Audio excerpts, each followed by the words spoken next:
Hi guys, welcome to Python bus. Let's continue with the JNTUK Python lab questions. ఈ వీడియోలో question number 19 కోసం చూద్దాం. So question ఏంటి అంటే, right a function call number of factors that takes n integer and return how many factors that number has. Okay, so మనం ఇక్కడ number of factors అని ఒక ఫంక్షన్ని క్రియేట్ చేయాలి. ఆ ఫంక్షన్లో మనం ఒక ఇంటీజర్ని పాస్ చేయాలి. ఆ ఇంటీజర్ ఆర్ ఆ నెంబర్ యొక్క ఫ్యాక్టర్స్ని మనం ఫైండ్ చేయాలి.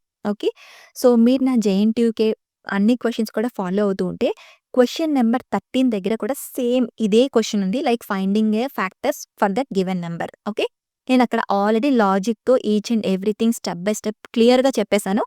ఒక్కసారి మీరు అది ఒకసారి చెక్ చేసేయండి, తర్వాత ఈ వీడియో చూసాను అనుకోండి.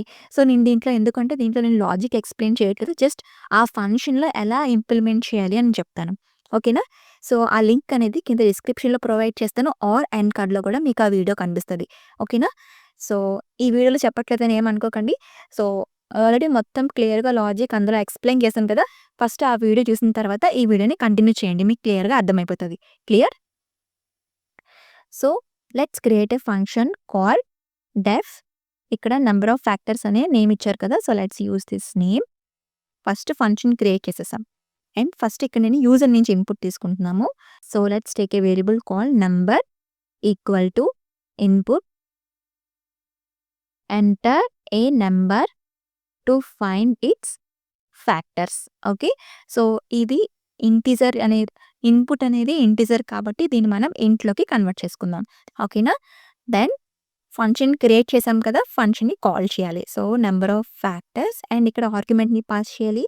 ఏం ఆర్గ్యుమెంట్ పాస్ చేయాలి? ఇచ్చిన నెంబర్, ఇచ్చిన ఇన్పుట్. ఇక్కడ ఆర్గ్యుమెంట్ పాస్ చేసాం కాబట్టి మనం ఇక్కడ పారామీటర్ కూడా ఇవ్వాలి. నెంబర్ అనే పారామీటర్ ఇచ్చేసాం. ఓకే, దెన్ ఇక్కడ వచ్చిన రిజల్ట్ అనేది నేను రిటర్న్ చేస్తున్నాను కాబట్టి ఆ రిజల్ట్ని హోల్డ్ చేసుకోవడానికి ఇక్కడ ఒక వేరియబుల్ని పెడదాం. For suppose factors. So factors అనే వేరియబుల్ పెట్టేసి దాంట్లో ఫంక్షన్ కాల్ పెట్టేసాం. సో ఈ ఫంక్షన్లో రిటర్న్ అయిన రిజల్ట్ అనేది ఈ ఫ్యాక్టర్ అనే వేరియబుల్లో స్టోర్ అవుతుంది. క్లియర్? ఇప్పుడు ప్రింట్ స్టేట్మెంట్ రాసేద్దాం. Print the factors of given number is factors. Okay, so ఇలా నేను ప్రింట్ స్టేట్మెంట్ కూడా రాసేసాను. ఇప్పుడు నేను ఇక్కడ లాజిక్ నేను చెప్పట్లేదు. సో సింపుల్గా లాస్ట్ ఫంక్షన్లో ఉన్నది నేను కాపీ పేస్ట్ చేసేసాను, లాస్ట్ ప్రోగ్రామ్లో నేను చెప్పింది. అండ్ ఇక్కడ మనం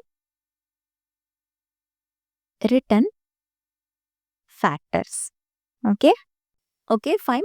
సో ఏం లేదు, ఫ్యాక్టర్స్ అంటే తెలిసిందే కదా. ఫర్ సపోజ్ 10 అనే నెంబర్ తీసుకున్నాం అనుకోండి. 10కి ఏమేమి ఫ్యాక్టర్స్ ఉంటాయి? 1 10s are 10, 10 1s are 10, 2 5s are 10 and 5 2s are 10. So 1 2 5 10 these are the factors of number 10. Right? ఇలా ఒక నెంబర్ యొక్క ఫ్యాక్టర్స్ మనం ఫైండ్ చేయొచ్చు. రైట్? సో దాన్నే మనం ఇక్కడ ఇంప్లిమెంట్ చేసేసాను అండ్ ఆ వచ్చిన రిజల్ట్ని రిటర్న్ చేసేసాను. ఆ రిటర్న్ అయిన ఫ్యాక్టర్స్ అనేది ఇందులో హోల్డ్ అయి ఉంటుంది అండ్ దాన్ని మనం ఇక్కడ ప్రింట్ స్టేట్మెంట్ యూస్ చేసి ప్రింట్ చేసేసాం. క్లియర్? సో ఈ లాజిక్ మొత్తం ఈచ్ అండ్ ఎవ్రీ లైన్ క్లియర్గా క్వశ్చన్ నెంబర్ 13లో నేను చెప్పాను. డిస్క్రిప్షన్లో లింక్ ఉంటుంది, చెక్ చేసేయండి. ఓకేనా? సో ఫస్ట్ ఎగ్జిక్యూట్ కూడా చేసేద్దాం. pythonforbeginner.py. Okay, enter a number to find its factor 10 అని ఇద్దాం. So 1 2 5 10 are the factors of number 10. Clear?